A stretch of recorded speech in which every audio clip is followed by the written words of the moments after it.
All right, Nate, I have your hyper low vert 2 done.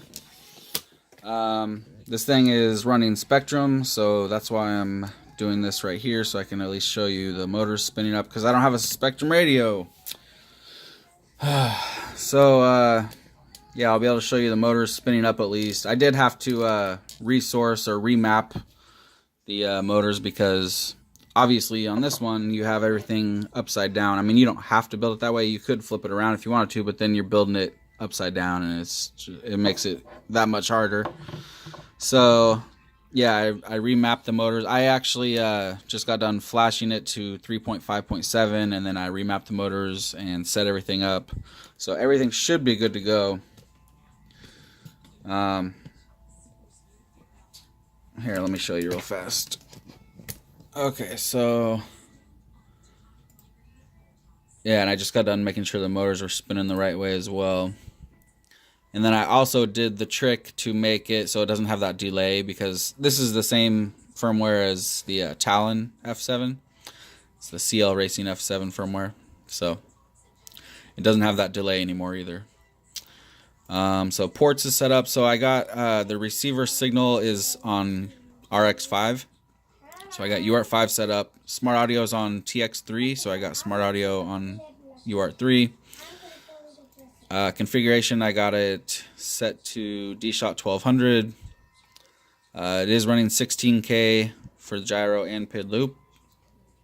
It might even do 32K. I don't know. Sometimes I get scared to try it, because I've had flight controllers before where when I did that, the CPU load went to 100%, and then I wasn't even able to do anything. It wouldn't let me do anything. So I didn't really want to try it, but it seems like it could, because it's only at 8%, but I don't know for sure. I mean, you're doubling it, so I think it would go up quite a bit. But you could try it if you wanted to. I have a feeling that it will run 32K, but I just don't know. It's set to serial-based receiver, Spectrum 2048. And then I got telemetry on, air mode, and then anti-gravity, dynamic filter, RX lost. So it'll beep when your radio loses a signal to the receiver. Beep through the motors, but you also have a buzzer on there, so you can set a buzzer on a switch if you want to. I set up the warning and minimum. I just did a little bit of tuning, not a lot. It should fly pretty nice how it is. I got channel map set to TAER1234, which is what you need. And then modes, I have arm on auxiliary 1, so when you flip the big top left switch towards you, it'll arm, and then away from you it'll be disarm. Why isn't it showing OSD? Is that not turned on? What the hell? OSD is not even turned on. It came stock like that. That's weird.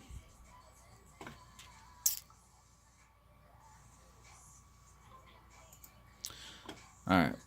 Yeah, I didn't set up the OSD, but I could just do it real quick how I usually do. So I set this to NTSC. I set this to Imperial. And then this receiver doesn't have RSSI, so we'll just do main battery voltage. And timer 2 is what I usually use. You can set it up however you want, but hit save. Okay, so we'll go to the motors tab. Plug in a battery.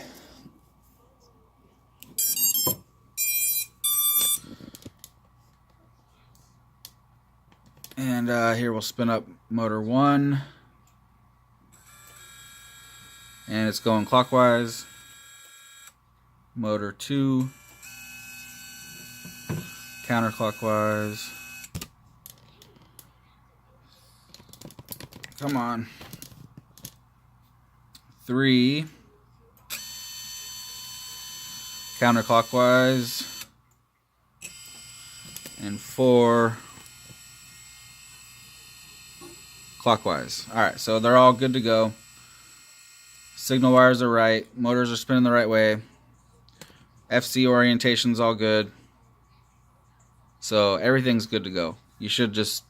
Oh, and then also you can see in here that you might not be able to see it on camera. Let me see. Yeah, right there. So you can see the receiver's in bind mode right now. It's ready to be bound up. So you should just bind up and arm it and go fly. Should be good to go. So turned out pretty nice.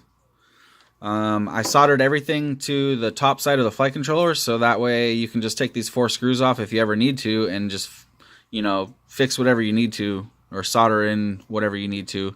Everything is all accessible from right under this plate, which makes it really nice. So I really love this camera too. I'm liking it more and more that I use it. It's the Falcor, and let me go back in here. It's the Falcor. And I was just messing with the settings because I've never actually messed with the settings in it yet. It has a ton of different settings in the menu. Yeah,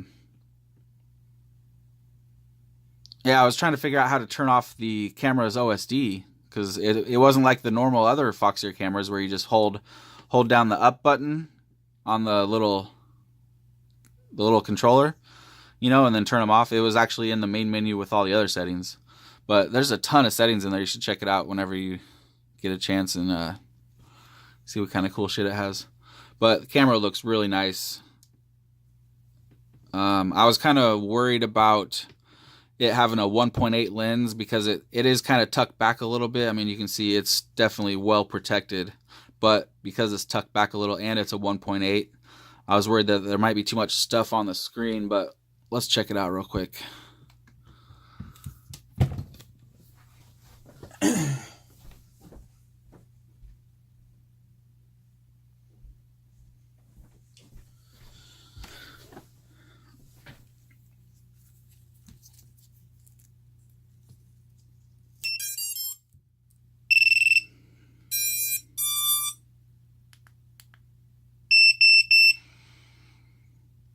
So you can see the OSD is working, and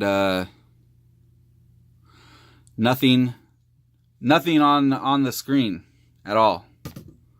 I mean, look at that. I thought for sure that these GoPro mounts were going to be in the screen, but yeah, it's nothing at all. So, and it looks so good. It has such a good image, man. This camera is awesome. So anyway, yeah, this thing's ready to go. I know it was a quick turnaround. I just got this package to build this quad in the mail yesterday at like 5 p.m. and it's what, 10 a.m. now the next day, and it's already all done. Yeah, no problem. Anytime. All right, I'll get it boxed up and I'll send you over some tracking, and it will go out today. So that's a less than 1 day turnaround for anybody else wondering. All right, and if anybody else out there needs a quad built, hit me up.